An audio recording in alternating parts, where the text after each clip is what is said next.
Okay, shall we all start? Shall we all beginning in 5 minutes?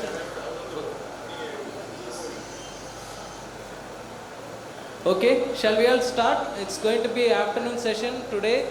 It's on going to be neurology. It's a very important clinical station. I'll demonstrate everything in another patient. Couple of quick things which we need to know in neurology beforehand is couple of things. I'll just hello, can you hear me? Okay, the morning session, what happened is lot of people completely failed to notice what is there in this trolley. Nobody even cared, and Dr. Nivedita came and told that's a good thing, and many exams nobody even cares what is there. Extremely important. Please look at here. This is something that can be kept in the neurology. Okay, what is this? A walker. Okay, or there can be sometimes they can keep a crutch. You can even notice a wheelchair like this.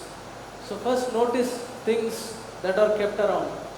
The other thing that has been kept in the morning are, this is a sputum pod which has been kept. Peak flow meter, inhaler, everything matters. Okay? Coming to neurology, certain subtle things I would like to tell you. Be careful about choosing the instruments for neurology. Don't choose anything randomly and use. The most common thing people do is fail to choose the right tuning fork. Okay? Let me see.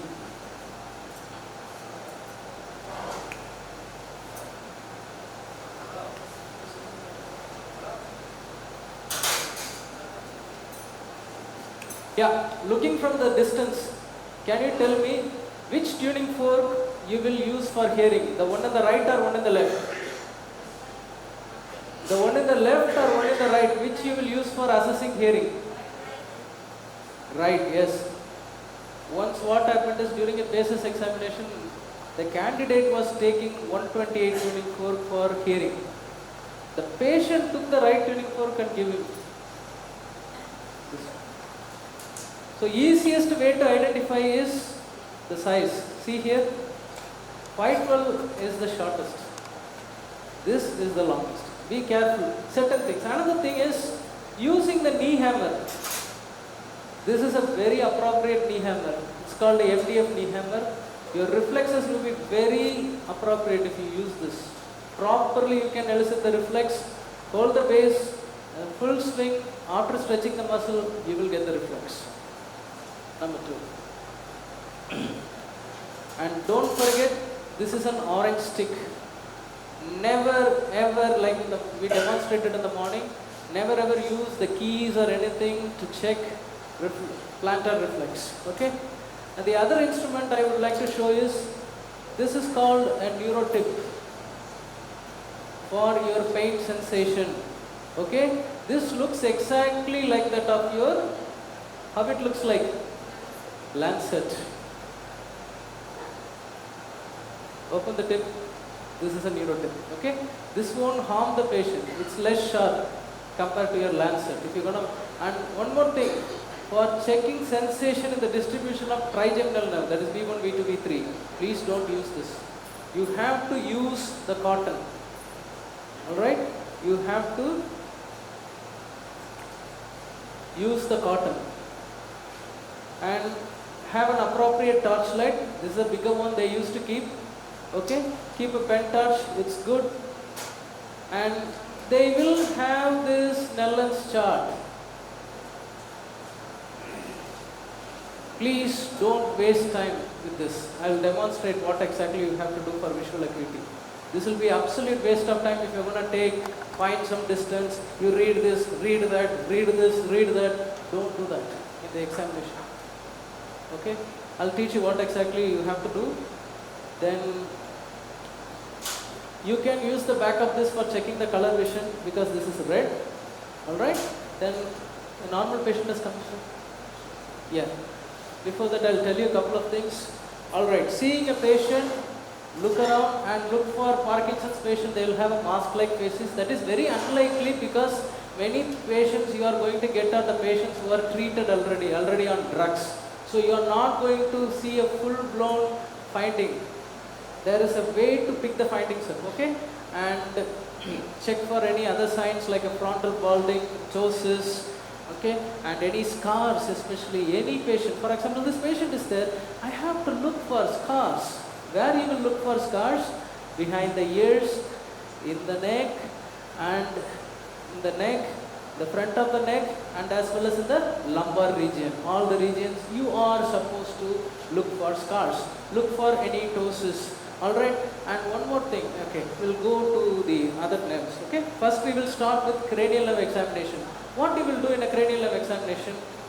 12 cranial nerves we have. Number 1, you are not going to test olfactory. You are just going to go to the patient after sanitizing your hand, wishing the examiner, just ask him, do you have any issues with the sense of your smell? Yes or no. In the 2 things you can note. You can notice speech as well when you are asking them. Is there any dysarthria? Is there any aphasia? Is there any bulbar or a pseudobulbar type speech? Done. Now come to cranial nerve number 2. Okay, optic nerve. So here comes the actual trick. The patient has come? Yes. Can you please come here, sir?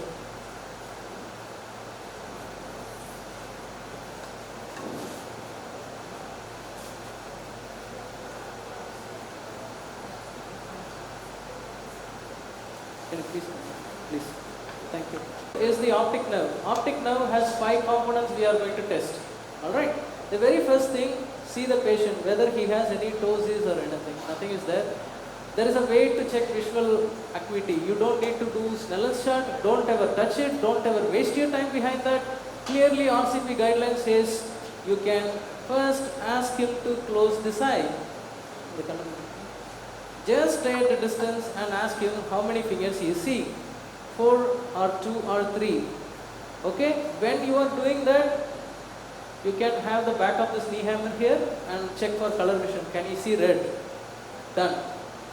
2. Ask him to close the other eye and ask him how many fingers you can see. Then check whether he can see this color.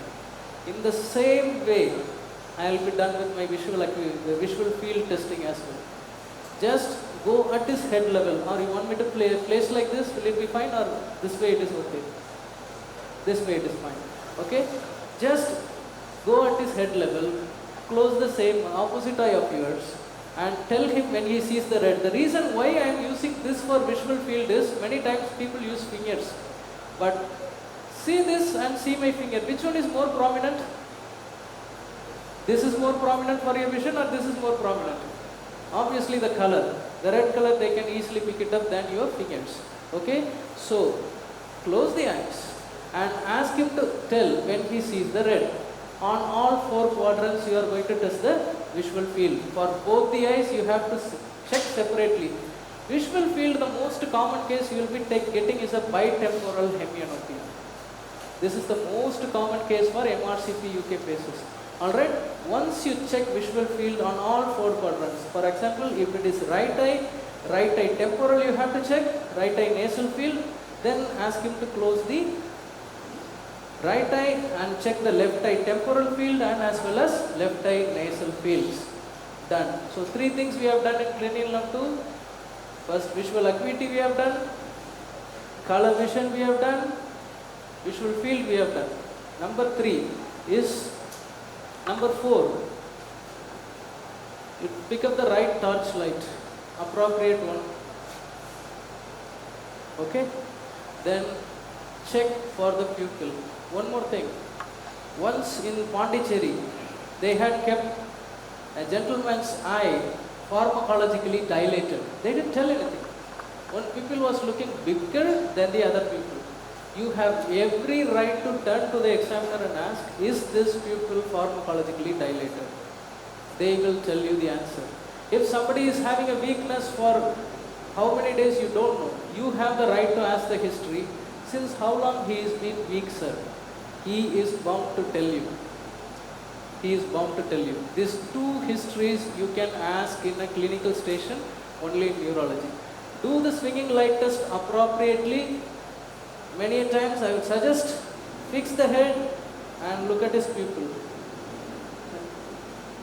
Alternatively, look at the pupil, check for any relative apparent pupillary defect, check the size of the pupil, check the symmetry, or check any other finding in the eye. That's done. And the last part of the second cranial nerve is offer fundoscopy, and please don't go around tell any random findings in the fundoscopy, because in a span of 1 minute, some findings in the fundoscope is near to impossible for many of us unless we are obviously trained in neuro-ophthalmology. So the Pondicherry exam, many candidates, almost everyone appeared on the station. They got failed in the identifying physical signs because people started telling random findings for a normally pharmacologically dilated people. Some people came and told it's hypertensive retinopathy. One set started telling it's a diabetic retinopathy. Somebody started telling there is a papular edema. And then examiners, the Scottish examiner happily failed everyone. Other Indian examiner was just like standing, watching every horror. So please be careful. Then comes cranial nerve 3, cranial nerve 4, cranial nerve 6. Here comes the trick.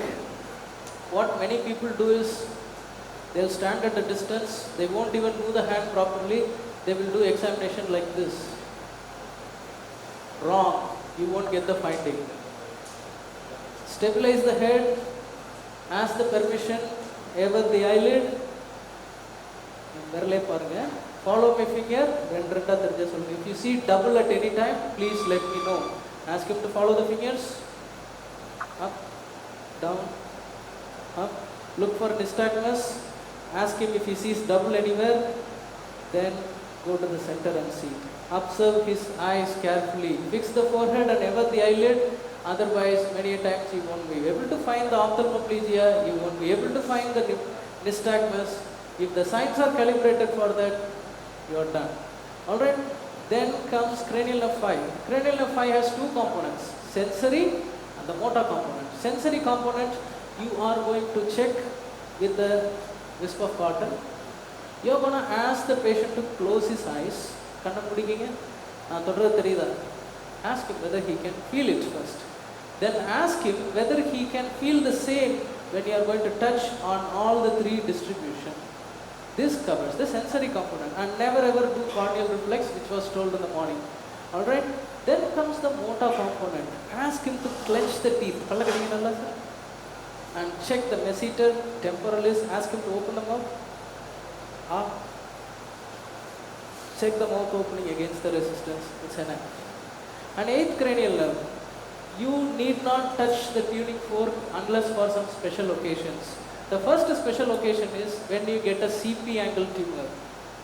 Which cranial nerves involves in CP angle tumor? 5, 6, 7, 8. 5, 7, 8 typically. Right? If you are getting a 5, 7, 8 involvement, a CP angle tumor, sometimes a patient may come with a scar here with the previously operated CP angle tumor case we have in Bangalore centers. So beware, that's why you have to see the scars here. In that case, you have to check the hearing. Or if the patient's complaint itself are hard of hearing, you have to check the hearing. You have to do both Rennie's and Weber's. Otherwise, you need not do that. Alright? And then comes another important thing, how to examine in an otherwise normal patient. Just ask him, close the eyes, or just don't need to even do that. Just ask him, close to which ear he can hear the sound. Which ear you can hear the sound? He will tell. Now, end of the story. That's the 8th cranial. Then coming to cranial nerve 9 and 10, again take the torchlight.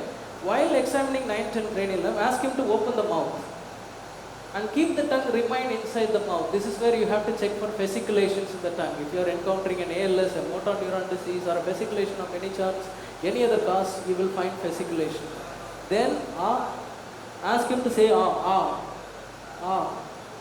and check for the movement of the palate and the uvula. Then ask him to stick the tongue out. Say Now check for the movement of the palate and uvula. Your 9 and 10 cranial nerves are done. You don't need to do gag reflex. No need to ask anything more. Also, for the tongue, at the same time, ask him to the nakam pitalunga. 12th cranial nerve. 12th cranial nerve. Now we are left with cranial nerve number 11. So you have to ask him to turn the head towards that side. And the cameraman and palpate the sternocleidomastoid muscle here. And palpate the sternocleidomastoid muscle. Done. Then ask him to shrug the shoulders. That's it. That's the cranial nerve. Upper limb and lower limb I will demonstrate to you shortly. This upper limb I will come to that. I will examine the lower limb. Upper limb I will try to demonstrate with the patient. Lower limb examination. Always as soon as you enter, the best thing you can do is what you know. Ask the patient, can I walk him? Ask the examiner, can I walk this patient? Nadakka mudiyuma sir? Nadakka mudiyuma? Ask him to stand up. Please don't ask him to walk and stand here. If he falls, you will fail the exam. Ask him to walk along with you. Nadakka mudiyuma sir? And watch his gait. Go behind him. Go behind him. Never ever leave him alone. Then ask him to turn. Tirumuga sir. Then ask him to do the tandem walking. Make sure he doesn't fall. This is more important than anything. Then ask him to stand with both the legs closed and eyes closed and check. Check for rhombox. 10 seconds you have to check for it. Done. Then make him lay down.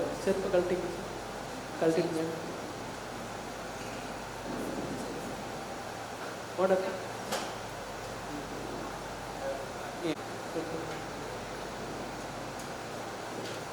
Adequately expose. Adequately expose. Patient may be wearing pant, patient may be in a hospital gown, doesn't matter, adequately expose. Also look for scars. Where? Anteriorly here, posteriorly behind the neck, in the lumbar region. In the lumbar region, any scars, check. Then make him lay down. See the limbs. Take a good look. Any limb length discrepancy is there. Check. Any obvious wasting is there. See the attitude of the limb. This is a normal patient. You can see all these things in a pathological patient. I'll just demonstrate everything in our website. I'll come to that in a minute. Okay? Then remember something called MINDS. M-I-N-D-S. Okay? M for muscle wasting. See any gross muscle wasting is there. Alright? I for any involuntary movement. Either he is having some tremor, or you have to check for fasciculation by gently tapping at the muscles. He is a normal patient, you won't get all these things. And D for deformity. Any high arched foot, any foot drop, any other deformity whatsoever in the leg, check. M-I is done, involuntary movement. N for neurocutaneous markers, anything is there. D for deformity, and S for scars. Look for any scars in the legs. Nothing is there. And always remember one thing. First thing, palpate the nerves. Peripheral neuropathy, palpate the nerves. Lower limb and upper limb is incomplete if you don't palpate the nerve. Laterally palpate the nerve. Palpate for nerves. In the upper limb, same examination, palpate for ulnar nerve, any nerve thickening there. So do for the lower limbs. Then, after you have done the gait, after you have done the minds, all of you got the minds? M-I-N-D-S, what is it? You know the gait, 3 components of the gait. Once minds is done, gait is done, minds is done, then remember T, P, R, C and S. Okay? What is it? T, P, R, C and S. Because you are going to present in the same way. You are going to talk about the gait, you are going to talk about the minds, if anything positive there, then you are going to talk about everything in T, P, R, C, S. What is T? T is tone. Just do the log rolling, gentle log rolling, and see the tone. See the tone. Is it spastic or is it flashing? That will give you most diagnosis. If you have done the gait properly, if you have done the minds properly, you will have your diagnosis and your DD. Then check the tone again. If you have time you want to check, you can check for clonus. Same thing on the opposite leg, you can check for clonus. that is T, tone. Then comes power. Ask him to lift the leg up, hip flexion and extension.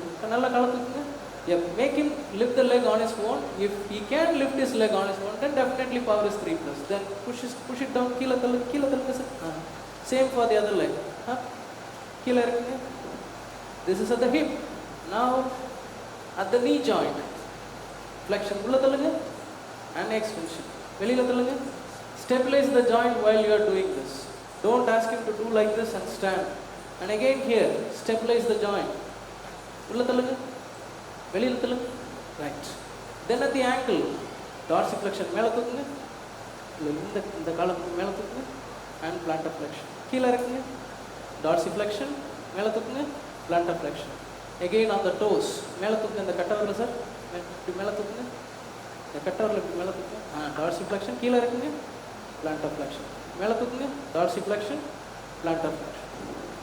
So T is done, P is done, then R, that is reflexes. Take a knee hammer,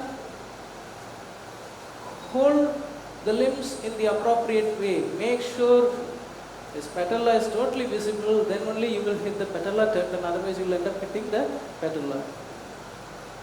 You have to adequately expose, see for the knee jerk on both sides and compare. No need to tell grading and all. If it is present, present. If it is absent, absent. If it is exaggerated, exaggerated. No need to tell grading for anything. Nobody is going to ask you grading also. Just your free hand, check for the contraction there. It is visible, but he is having his pants on. Then ankle reflex. Many people do it wrong because they don't position. Position the ankles properly. Hold on to the great toe. Then give a decent strike. You can find the contraction nicely. Then again position the ankle properly. Then give free out of it. You can find the contractions nicely. Then obviously your plantars. What is this? Orange stick. Never with anything else. Laterally flexor. Laterally flexor. So we have done T, we have done P, we have done R, then we come to C, coordination. The கால எடுத்து sir இது மேலே வச்சுட்டு அப்படியே கீழே இறக்கிட்டு வாங்க. பாதத்தை முட்டி மேலே வச்சுட்டு நேராக கீழே இறக்கிட்டு வாங்க. இன்னொரு தடவை பண்ணுங்க. நல்லா இப்படி இப்படி வச்சுட்டு இறக்கிட்டே வாங்க நேர் கோட்டில். Yes. On both legs. So T is done, P is done, R is done, C is done, and yes. Yes, obviously I am not going to examine over his clothes. Mostly it will be bare because most patients will be on shorts. Take the neurotip, touch here and ask whether he can feel it. Ask him to close the eyes and check the sensation with the neurotip for pain. Then you can do the fine touch with the cotton. Then take the right tuning fork, that is 128. You have to check the vibration distally. Then after checking the vibration, you have to check the proprioception on both the legs. So what we have learned so far, lower limb or upper limb. In the lower limb, gait component is there. You are asking to, going to ask him to walk, see the gait, ask him to turn, see the gait, rhombex, done. Next component is minds. Remember minds, muscle wasting, involuntary movement, neurocutaneous markers, deformities, scars, and palpate the nerves for peripheral neuropathy. Done. Okay, then T, P, R, C, S, tone, power, reflex, coordination and sensation. You are done. Present the case, get the full marks and you can walk. Now coming to some of the slides.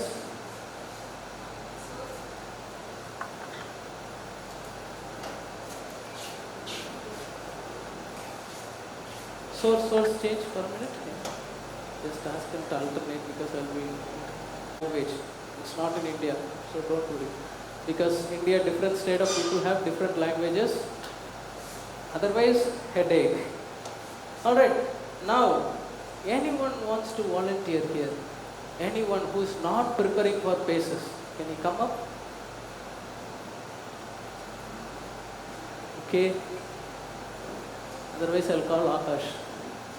It's okay. Now, the comment written above is, examine this patient neurologically appropriate manner. What you will do? Anyone can answer. Examine this patient in a neurologically appropriate manner. You go and ask the examiner, what can I do? Examine. Patient is there in front of you. Why are you asking me? That's all the comment. Frequently, all the centers they have such cases. What you will do? Okay, 4-step protocol to come to that. Step number 1. Okay, ask him to make a close fist and release. ஐயா கையை இப்படி நல்லா டைட்டாக முடிக்கீங்க, அப்படியே release பண்ணுங்க. இப்படி வரல release பண்ணுங்க, நல்லா டைட்டாக முடிட்டு வரல அப்படியே ரிலீஸ் பண்ணுங்க. What I'm checking? Myotonia. If he is going to release like this, it is a case of myotonic dystrophy. You are going to do the sequence of myotonic dystrophy. You can find everything in my website and all the signs and videos, everything will be uploaded there. You can watch it.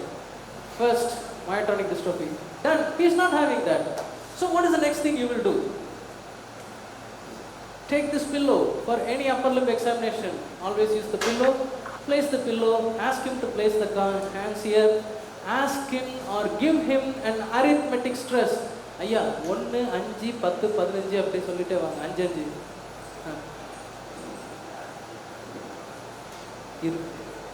If you are giving an arithmetic stress, one hand may start having tremor.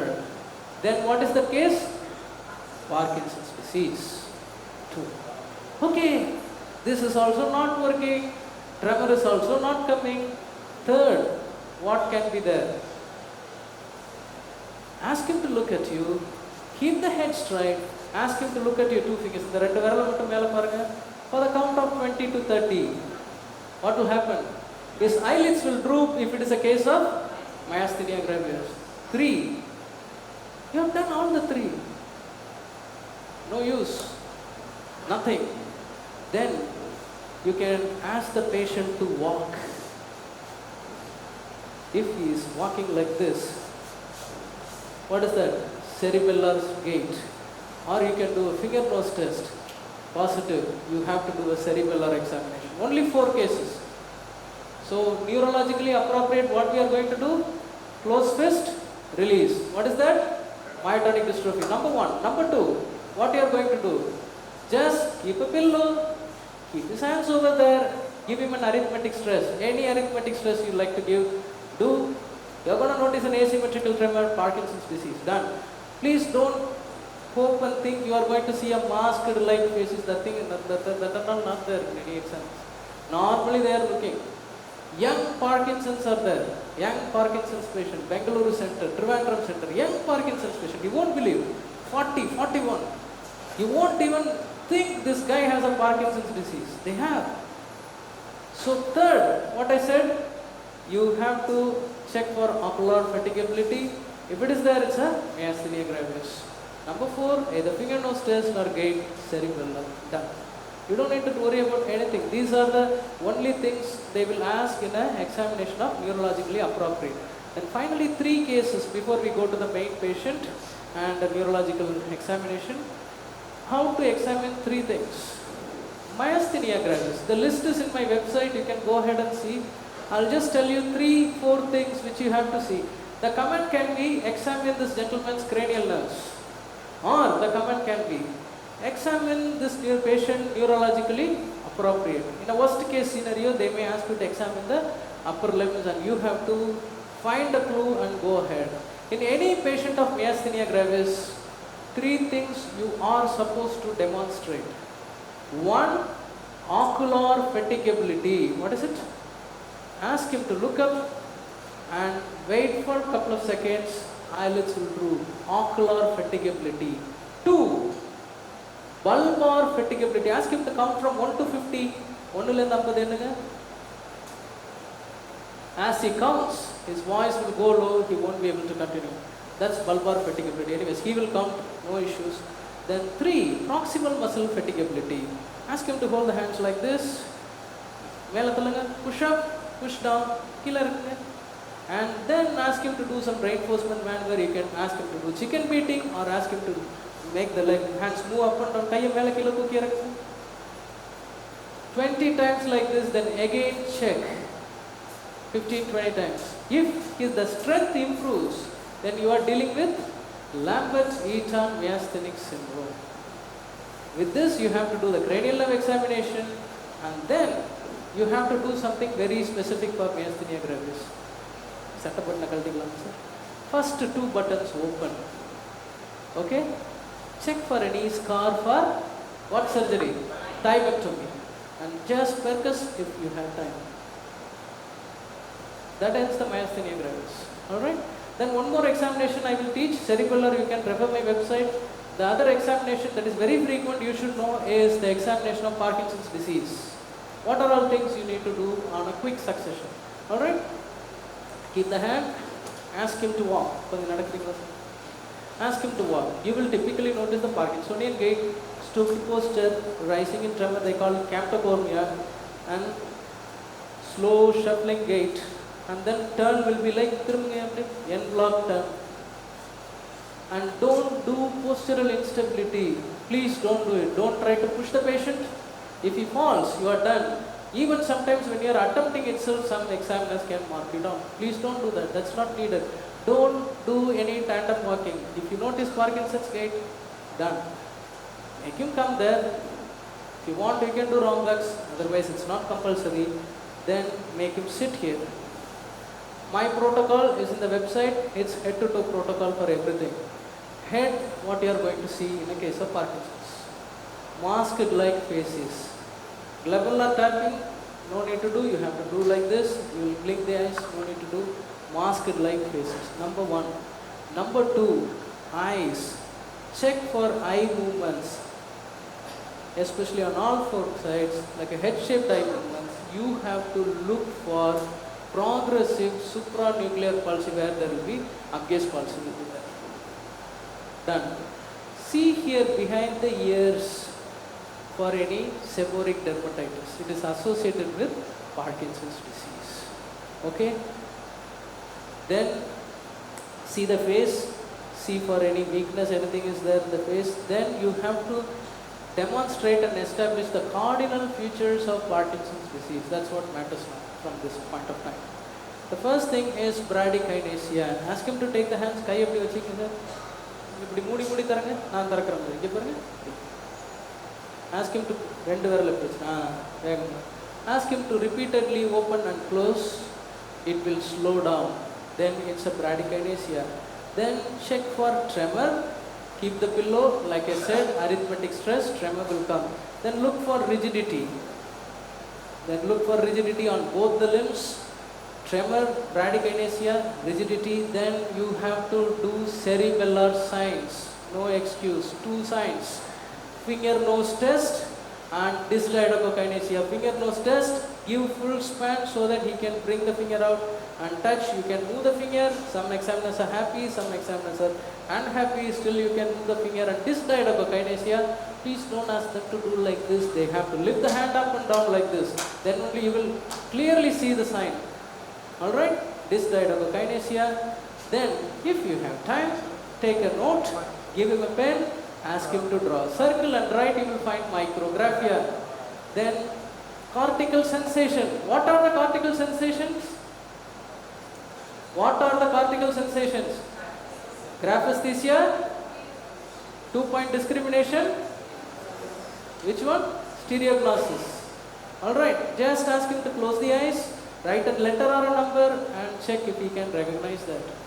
And here itself, you have to offer 2 things. I forgot to tell. In the head, you have to offer, I'll do a cognitive assessment. In the hand, you will offer a lying and standing blood pressure. Why? To rule out any multi-system atrophy, which will have autonomic nervous system involvement. Then, after this, go to the legs and ask him to tap his hand on the thighs and make alternative dorsiflexion and plantar flexion of his leg like this. Simultaneously notice bradykinesia. If the lower limb bradykinesia is more than the upper limb bradykinesia, then you are dealing with the vascular Parkinson's. You will have enough time for this. You do this. Answers are going to be very simple. Questions are going to be very simple. Parkinson's very straightforward. Alright, that's about Parkinson's. The other sequences, you can go to my web page and it's connected to the net. Akash, is it connected to the internet? Okay, I'll show it at the end. Alright, I'll show it at the end. Okay, because now we are going to go for the neurological examination proper. And any doubts till now in neurology, please ask me. I'm more than happy to tell. Rest of the things I'll show you my web page. I'll tell you where to go and access. It's free. I'm not commercializing or anything. Absolutely free. You can go and read about everything. All the signs of my examination videos I'll be uploading there, including today's program, slides, everything you can watch on my website. Okay? Any doubts? Ask me. Otherwise, we will go for a really wonderful case we have for CNS. Any doubts? Okay. Candidate, please come. Give her the microphone. Upper lip, I am going to show the patient. Please give microphone to the candidate and let her sit in the hot seat.